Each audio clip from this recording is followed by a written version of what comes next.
What do Democrats have to offer? Open borders, abolishing ICE, our Immigration's Customs Enforcement Agency, who protects our country's borders from illegal weapons and drugs coming in, from criminals and terrorists coming in, and human trafficking going on the border. How about good people coming in? Good people, they want to make a better life for themselves. I understand that. But times are different. We're overpopulated and over our heads with debt. It's not back like in the early days when they would come to Ellis Island in America, was looking for workers, or like in the early 70s or 80s where we weren't as populated. It's different times now. Problem here is with the good people coming in, I know they want to make a better lives for themselves and their children's, but it backs everything up, and it's not fair for the people that are coming here legally. Our public services system, it's already backed up.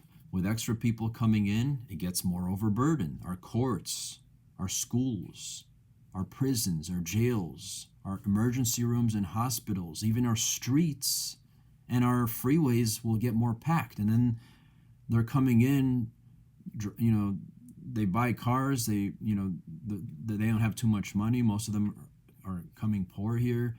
They're driving all their cars, and that contributes to more pollution. They don't have the money. They try to do their best, but informally it's contributing to more pollution. Now, talking about pollution, because Democrats brag all the time about the environment, they have an agency in California where you can report smoky vehicles. Interesting, right? Probably other states have it too.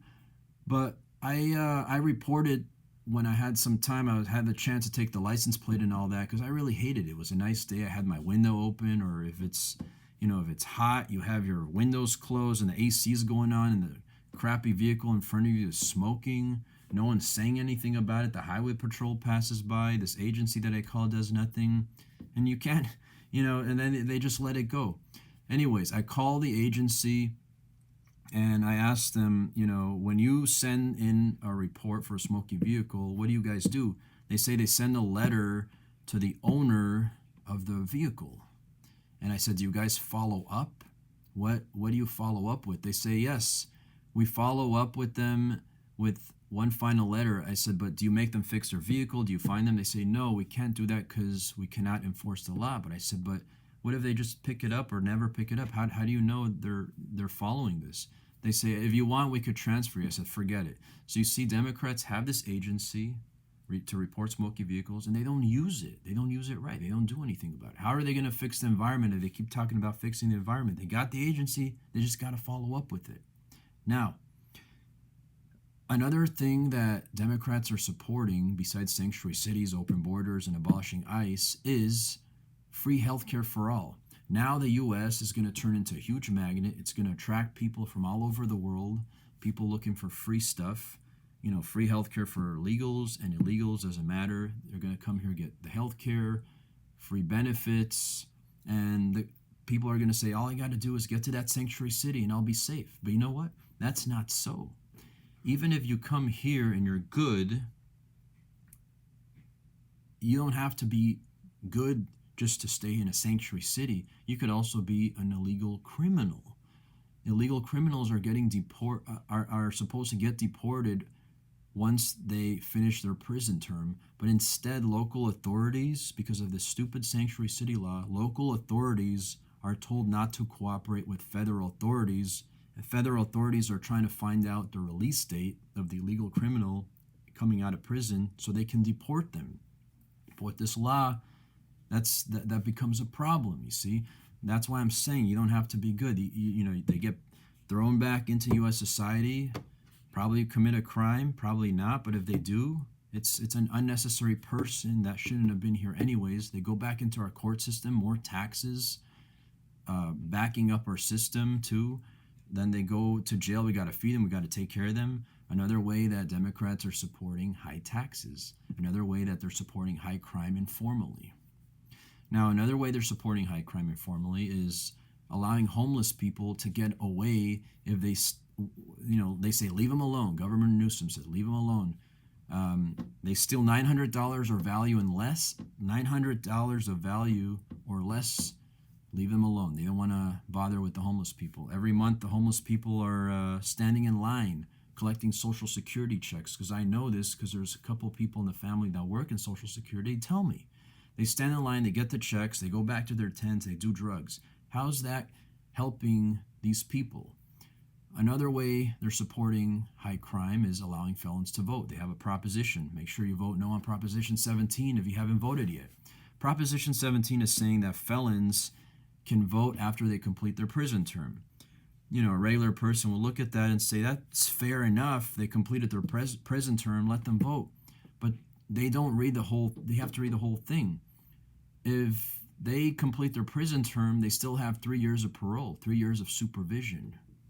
Once they complete their parole, then they're done. But the Democrats want them to vote before the parole.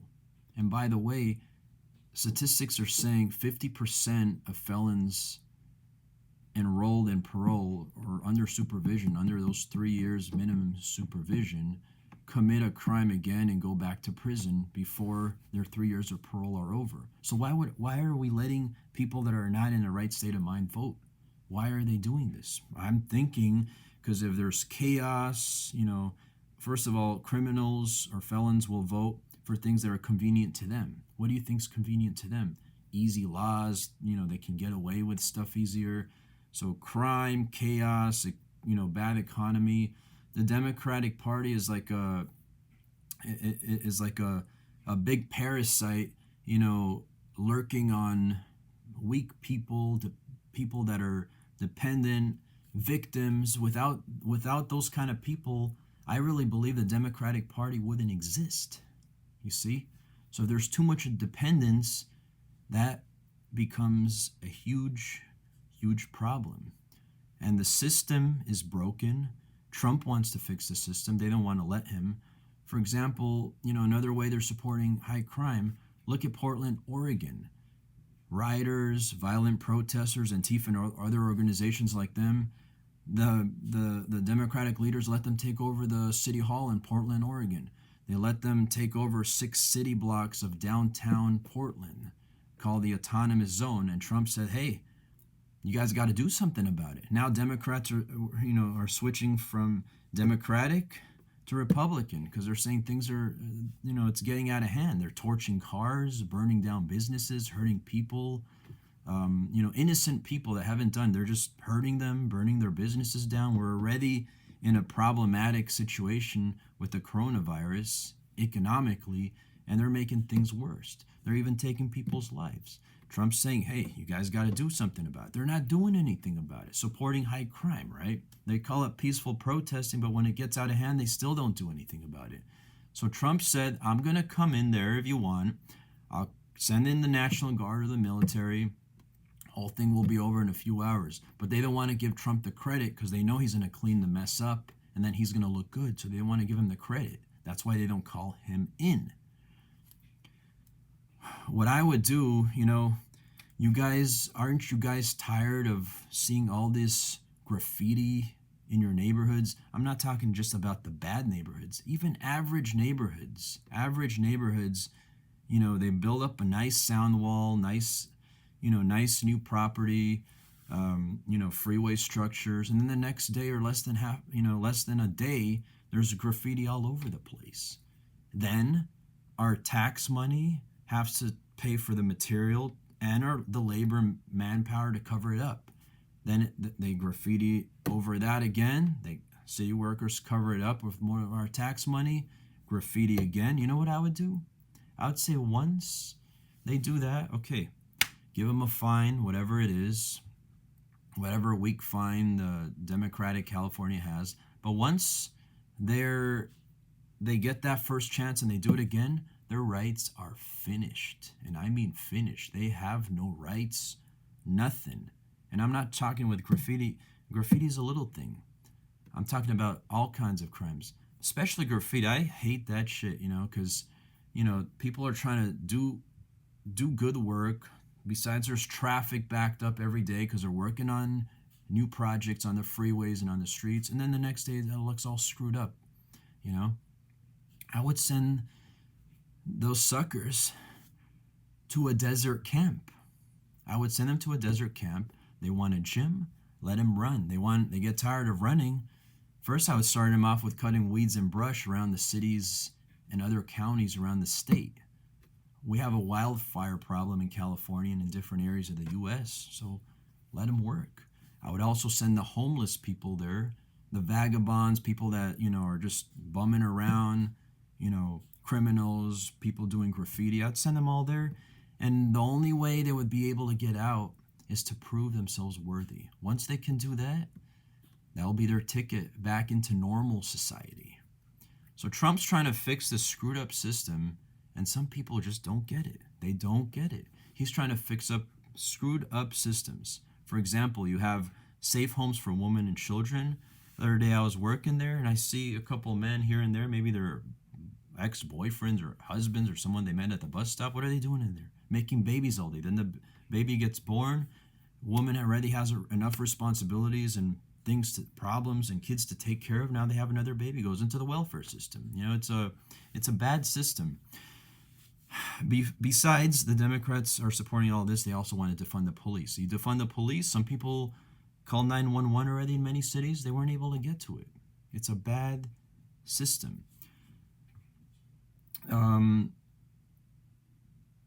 Another thing I wanted to mention, Democrats are supporting extreme abortion up to 9 months of pregnancy. Then they moved it to infanticide, where you can abort the baby once it's born if the abortion was unsuccessful. They want to give more rights to LGBT. Now look at the Pope. The Pope just agreed, let same-sex marriage go. But it ain't right, see? That's not enough. They don't want to live their lives, leave them, let them live their gay lives, but they want to push this onto the church, which becomes a bad problem. They want to force priests and our religious beliefs. They want to force this, and that's not correct. They want to force bakeries to bake cakes for gay couples if it's against their religious beliefs. They want to teach children about 15 different genders. I mean, all I know is plumbing and electrical. You got male and female fittings. They work hand in hand. That's what we know, and they got to respect religious beliefs. They want to remove the 10 Commandments from public lands and places such as government buildings and lands. Nativity scene displays. People come here from other countries with other foreign beliefs. They say, we're offended by this, and then the Democratic liberals push them to sue and to go after good meaning, people that have those specific, in Christmas, you have a manger of Mary, Jesus, and Joseph. That's a traditional Christian belief. And these people are coming here. They're saying this offends us. There's lawsuits all over the place. They're suing to remove the 10 Commandments.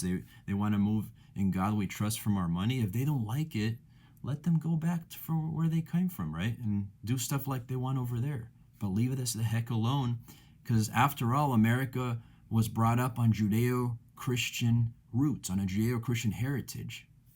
So what do they want? What do they don't understand about that? I'm going to make another video that goes more into attacking our religious freedom and into foreign law. They're indoctrinating our children with ridiculous things. They have no-go zones in Michigan, Detroit, and in Dearborn, Michigan. And it's out of control. It's run by Democrats. They're on the FBI's top 2 terrorist lists. No-go zones in Michigan and Minnesota. FBI's top 2 terrorist lists. Ilhan Omar and Rashid Tlaib happen to be the Democratic leaders of those 2 states. And what do you know? They're Muslim.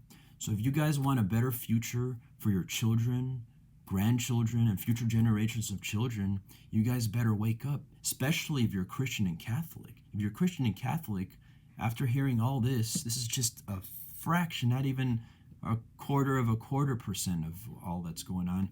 I'm going to make 2 more videos on foreign law and religious freedom so you guys can understand what I'm talking about. I'll catch you guys later.